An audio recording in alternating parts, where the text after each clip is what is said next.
നമസ്കാരം.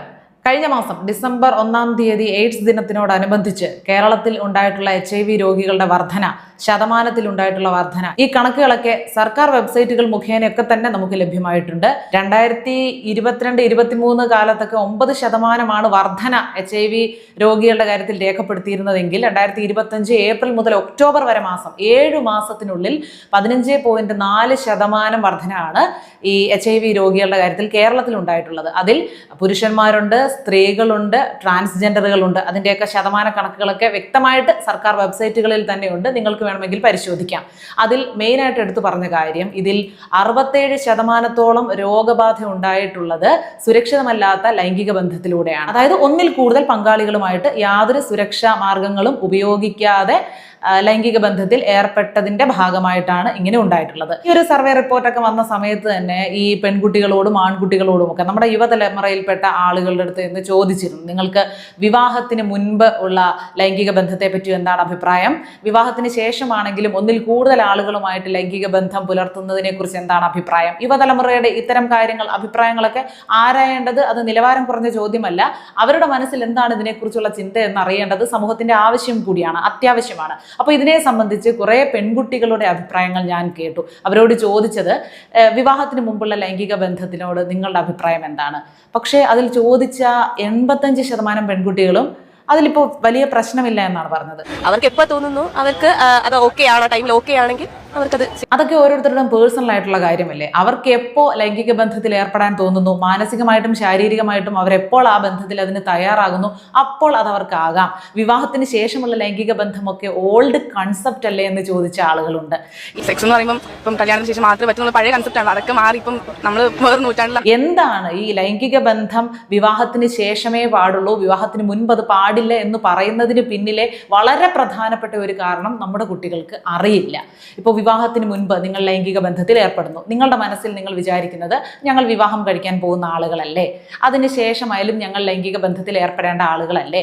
In case നിങ്ങളുടെ വിവാഹം നടന്നില്ല എന്തെങ്കിലും ഒരു കാരണം കൊണ്ട്, അല്ലെങ്കിൽ പോട്ടെ ഒരു ആക്സിഡന്റ് വന്ന് ഇതിലൊരാൾ മരണപ്പെട്ടു പോയി, നിങ്ങൾ മറ്റൊരാളെ വിവാഹം കഴിക്കേണ്ടി വരുന്നു. അപ്പോൾ നിങ്ങൾ പലതവണ മറ്റൊരു വ്യക്തിയുമായിട്ട് ലൈംഗിക ബന്ധത്തിൽ ഏർപ്പെട്ടതിന് ശേഷം വിവാഹത്തിന് ശേഷം മറ്റൊരാളുമായിട്ട് കൂടി ബന്ധപ്പെടുന്നു.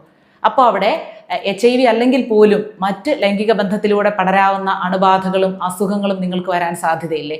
അതുമാത്രമല്ല, പ്രണയിച്ച് നടക്കുന്ന ആളുകളെല്ലാം പറയുന്നതാണ്, നമ്മൾ മാനസികമായി ഒന്നായി ശാരീരികമായിട്ട് കൂടി ഒന്നായാൽ എന്താ, ശരീരം ഒന്നാവുമ്പോൾ മാത്രമേ പ്രണയം അതിൻ്റെ പൂർണ്ണതയിൽ എത്തുന്നുള്ളൂ എന്നൊക്കെ വാദിക്കുന്ന ആളുകളുണ്ട്. നിങ്ങൾക്ക് വിവാഹത്തിന് ശേഷം മുന്നോട്ട് തുടർന്ന് ജീവിക്കേണ്ടത് എത്ര ദിവസമാണെന്നാണ് നിങ്ങൾ കരുതുന്നത്? ഒരായുസ് മുഴുവൻ നിങ്ങൾ ഒന്നിച്ച് ജീവിക്കാൻ ആഗ്രഹിക്കുന്നുണ്ടോ? അപ്പോൾ നിങ്ങൾക്ക് വിവാഹത്തിന് മുമ്പ് പറഞ്ഞു തീർക്കേണ്ട കാര്യങ്ങളും എല്ലാം തീർന്നു, ചെയ്തു തീർക്കേണ്ട കാര്യങ്ങളും തീർത്തു കഴിഞ്ഞാൽ ജീവിതം പുതിയതായിട്ട് ഒന്നിച്ച് നിങ്ങൾ ഒരു വീട്ടിൽ ഒരുമിച്ച് ഉണ്ടും ഉറങ്ങിയും ഒരുമിച്ച് കാര്യങ്ങളും ഉത്തരവാദിത്തങ്ങളും എല്ലാം ഏറ്റെടുത്ത് നടത്തിയും ജീവിക്കുമ്പോൾ എന്ത് പുതുമയാണുള്ളത്? നിങ്ങൾക്ക് വിവാഹത്തിന് മുൻപ് നിങ്ങളുടെ പുതുമ നഷ്ടപ്പെടുകയും ആ ജീവിതത്തിൽ ഒരു ഇൻട്രസ്റ്റ് ഇല്ലാതെ വരികയും ചെയ്യുന്നു. പ്രത്യേകിച്ച് നിങ്ങളുടെ ലൈംഗിക ബന്ധത്തിൽ വലിയൊരു ഇൻട്രസ്റ്റ് കാണില്ല. കാരണം ഇതെല്ലാം ഞങ്ങൾ അനുഭവിച്ചറിഞ്ഞതാണ്. ഞാൻ വളരെ വെട്ടിത്തുറന്ന് സംസാരിക്കുന്നത് നമ്മുടെ കുട്ടികൾ കൃത്യമായിട്ട് മനസ്സിലാക്കാൻ വേണ്ടിയാണ്. അപ്പോൾ ഡെയിലി ഒരാളുമായിട്ട് എത്ര നാളുകൊണ്ട് ഇത് തുടങ്ങി, നിങ്ങൾക്കൊരു മടുപ്പ്, കുറേ കാലം കൊണ്ട് ഒന്നിച്ച് ജീവിക്കുന്നതായിട്ടും ഒന്നിച്ച് ഒരു കിടക്ക പങ്കിടുന്നതൊക്കെ ആയിട്ട് നിങ്ങൾക്കൊരു ഫീൽ വരും. കാരണം വിവാഹത്തിന് മുമ്പ് തന്നെ നിങ്ങൾ അത് തുടങ്ങിയത് കൊണ്ട്. അപ്പോൾ പെട്ടെന്ന് മറ്റൊരാളിലേക്ക് പോകാൻ, വിവാഹ ജീവിതം തുടങ്ങി വളരെ കുറച്ച് നാൾ കഴിയുമ്പോൾ തന്നെ മറ്റൊരാളിലേക്ക് പോകാനുള്ള ഒരു ടെൻഡൻസി ഉണ്ടാകുന്നു. മനുഷ്യൻ ഒരിക്കലും ഒരാളിൽ തൃപ്തിപ്പെടുന്ന ആളല്ല. ബോധപൂർവം നമ്മൾ മനസ്സിനെ നിയന്ത്രിച്ച്, പല നിയന്ത്രണങ്ങളും നമ്മുടെ സംസ്കാരത്തിൻ്റെയും ജീവിത രീതിയുടെയും നിയമങ്ങളുടെയൊക്കെ ഭാഗമായിട്ട് പാലിച്ചു മനുഷ്യൻ വരുന്നതാണ്. അല്ലാതെ എല്ലാവർക്കും ആഗ്രഹമുണ്ട് മറ്റൊരാളെ കാണുമ്പോൾ, വിവാഹിതരായിട്ടുള്ളവരോ അല്ലാത്തവരൊക്കെ ആണെങ്കിലും ജീവിത പങ്കാളിയെയോ അല്ലെങ്കിൽ കാമുകനെയോ കാമുകിയെ അല്ലാതെ മറ്റൊരാളെ കാണുമ്പോൾ നോക്കാനും ആസ്വദിക്കാനും ഭംഗി ആസ്വദിക്കാനും അതിന് കമന്റ് ചെയ്യാനും ഒക്കെ നമ്മളെ പ്രേരിപ്പിക്കുന്നത് നമ്മുടെ മനസ്സിലെ ആ ഒരു അടിസ്ഥാന സ്വഭാവമാണ്. അപ്പോൾ എല്ലാവരും നിയന്ത്രണത്തിന്റെ പേരിലാണ് പോകുന്നത്. ഒരു നിയന്ത്രണവും ഇല്ലാതെ മുന്നോട്ട് പോയാൽ വരുന്ന തലമുറകളോട് ചെയ്യുന്ന ഏറ്റവും വലിയ ദ്രോഹമായിരിക്കും.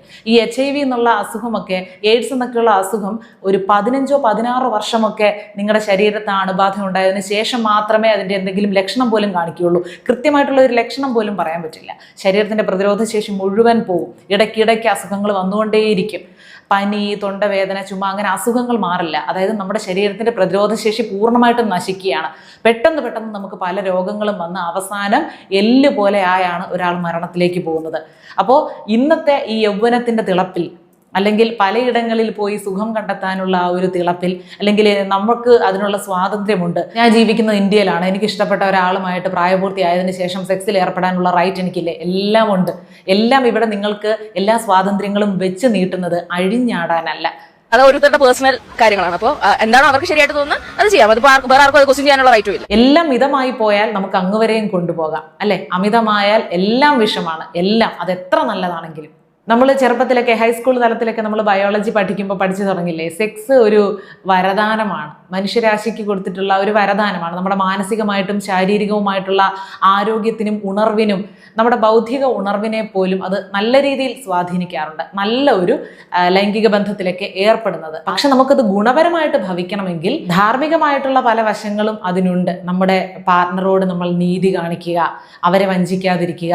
കാരണം അത് പറയുന്നതിൻ്റെ പ്രധാന കാരണവും ഇത് തന്നെയാണ്. നിങ്ങൾ മറ്റൊരാളുമായിട്ട്, ആണാണെങ്കിലും പെണ്ണാണെങ്കിലും, മറ്റൊരാളുമായിട്ട് ലൈംഗിക ബന്ധത്തിൽ ഏർപ്പെട്ടതിന് ശേഷം നിങ്ങളുടെ പാർട്ട്ണറിലേക്ക് വരുമ്പോൾ അവർക്ക് കൂടി ആ രോഗത്തിൻ്റെ സാധ്യത നിങ്ങൾ കൊടുക്കുകയാണ്, അല്ലെ? ഒന്നും അറിയാതെ അവരും വഞ്ചിക്കപ്പെടുകയാണ്. അതുകൊണ്ട് തന്നെ ഇതൊന്നും തെറ്റല്ലല്ലോ, ഇതൊക്കെ നമ്മുടെ സ്വാതന്ത്ര്യത്തിൻ്റെ ഭാഗമല്ലേ, ഇഷ്ടത്തിൻ്റെ ഭാഗമല്ലേ, ഇതൊക്കെ ഓരോരുത്തരുടെയും പേഴ്സണൽ ചോയ്സ് അല്ലേ? അങ്ങനെയുള്ള അമിത സ്വാതന്ത്ര്യത്തിലേക്ക് നിങ്ങൾ പോകേണ്ട, അങ്ങനെ കാട് കയറി നിങ്ങൾ ചിന്തിക്കേണ്ട. ഇപ്പൊ തന്നെ കണക്കുകൾ ഞാൻ സൂചിപ്പിച്ചില്ലേ, ഒരുപാട് വർധനയാണ് ഈ കേരളത്തിൽ HIV രോഗികളുടെ കാര്യത്തിൽ, ശതമാനത്തിൽ വലിയ വർധന രേഖപ്പെടുത്തിക്കൊണ്ടിരിക്കുകയാണ്.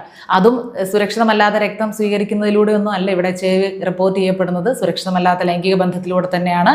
അതുപോലെ തന്നെ ആൺകുട്ടികളിൽ, കൗമാരപ്രായക്കാരായിട്ടുള്ള ആൺകുട്ടികളിൽ, 19 വയസ്സൊക്കെയുള്ള ആൺകുട്ടികളിൽ സ്വവർഗരതിയിലൂടെ ഇങ്ങനെ ഈ അണുബാധയുണ്ടായി HIV ഉണ്ടാകുന്ന കേസുകളും വർദ്ധിക്കുന്നുണ്ട്. അപ്പോൾ ആൺകുട്ടികളും ശ്രദ്ധിക്കുക. സെക്സിന് വിവാഹം കഴിയണം എന്നുണ്ടെന്ന് എനിക്ക് തോന്നില്ല. അല്ല, അതിൽ തെറ്റൊന്നും ഞാൻ കാണുന്നില്ല. നൈമിഷികമായ ഒരു സുഖമല്ല നിങ്ങളുടെ ജീവിതം. ജീവിതത്തിലെ വലിയ ലക്ഷ്യങ്ങളിൽ, അല്ലെങ്കിൽ ഇങ്ങനെ പരന്നു കിടക്കുന്ന ജീവിതത്തിന്റെ ഒരു ഭാഗം മാത്രമാണിത്. അതിനുവേണ്ടി ജീവിതം ഒന്നാകെ, ആരോഗ്യം മൊത്തത്തിൽ ഹോമിക്കാൻ നിങ്ങൾ തയ്യാറാകരുത്. ആരോഗ്യമുള്ള ഒരു തലമുറയാണ് ആരോഗ്യമുള്ള ഒരു സമൂഹത്തെ സൃഷ്ടിക്കുന്നത്. നിങ്ങളുടെ ആരോഗ്യത്തെ ആശ്രയിച്ചാണ് നമ്മുടെ രാജ്യത്തിന്റെ മുഴുവൻ ഭാവി ഇരിക്കുന്നത്. നിങ്ങളിലാണ് നാളെയുടെ പ്രതീക്ഷയിരിക്കുന്നത്. അതുകൊണ്ട് നിസാര കാര്യങ്ങളിൽ ചെന്ന് പെട്ട് അബദ്ധം കാണിച്ച് ജീവനും ജീവിതവും നാടുമൊക്കെ ഒറ്റയടിക്ക് നഷ്ടപ്പെടുത്താതിരിക്കുക, പരസ്പരം വഞ്ചിക്കാതിരിക്കുക. ചില നന്മകൾ മനസ്സിൽ അതുപോലെ സൂക്ഷിച്ച് മുന്നോട്ട് കൊണ്ടുപോയാലേ ആ ജീവിതത്തിൻ്റെ രസങ്ങൾ നമുക്ക് അതുപോലെ അനുഭവിച്ചറിയാൻ പറ്റുകയുള്ളൂ. എന്തെങ്കിലും ഇങ്ങനെയുള്ള കാര്യങ്ങൾ പറഞ്ഞു തരുന്നവരോട് നിങ്ങൾ നിങ്ങളുടെ കാര്യം നോക്ക്, നിങ്ങൾ പഴയ ചിന്താഗതിയാണ് പറയുന്നതെന്നൊന്നും നിങ്ങൾ ചിന്തിക്കേണ്ട. പഴയത് പുതിയത് എന്നൊന്നുമില്ല. ജീവിതവും ആയുസ്സും ജീവനും എല്ലാം എല്ലാവർക്കും എല്ലാ കാലത്തും ഒരുപോലെ തന്നെയാണ്. പിന്നെ ഇപ്പോൾ രോഗങ്ങൾ കൂടുന്നത് നമ്മുടെ അനാരോഗ്യകരമായിട്ടുള്ള ജീവിത രീതിയും ഭക്ഷണ രീതിയും ഈ പറഞ്ഞ പോലുള്ള വഴിവിട്ട ലൈംഗിക ബന്ധങ്ങളിലൂടെയൊക്കെ തന്നെയാണ്. അത് ജനറേഷൻ മാറുന്നതിനനുസരിച്ച് സ്വാതന്ത്ര്യത്തിൻ്റെ ദുരുപയോഗം നമ്മൾ വർദ്ധിപ്പിച്ചിട്ടുണ്ട്. അതിൻ്റെ ഭാഗമായിട്ടാണെന്ന് തിരിച്ചറിയുക. മുതിർന്ന ആരെങ്കിലും ഇത്തരം കാര്യങ്ങൾ പറഞ്ഞു തന്നാൽ എന്താണ് പറയുന്നതെന്ന് മനസ്സിലാക്കി അതിൻ്റെ സെൻസിലെടുക്കുക. നിങ്ങളോട് വഴക്ക് പറയുകയാണെന്നോ, ദേഷ്യപ്പെടുകയാണെന്നോ, നിങ്ങളുടെ സ്വാതന്ത്ര്യം പിടിച്ചു വാങ്ങുകയാണെന്നോ, നിങ്ങളുടെ സ്വാതന്ത്ര്യത്തിൽ ഇടപെടുകയാണെന്നോ, സദാചാരം സംസാരിക്കുകയാണെന്നോ ഒന്നും നിങ്ങൾ ചിന്തിക്കേണ്ട. നിങ്ങളുടെ നന്മ മാത്രം ഉദ്ദേശിച്ചാണ് ഇക്കാര്യങ്ങൾ പറയുന്നത് എന്ന് നിങ്ങൾക്ക് തോന്നുന്നുവെങ്കിൽ അക്കാര്യം കുട്ടികളായിട്ടുള്ളവർ ഈ വീഡിയോ കാണുന്നുണ്ടെങ്കിൽ കമൻറ്റ് ചെയ്യുക. മുതിർന്ന ആളുകൾ കാണുന്നുണ്ടെങ്കിലും പരമാവധി നമ്മുടെ കുട്ടികളിലേക്ക് ഈ വീഡിയോ ഷെയർ ചെയ്യുക. നിങ്ങൾക്കുള്ള അഭിപ്രായം കമൻറ്റ് ബോക്സിൽ എഴുതുക.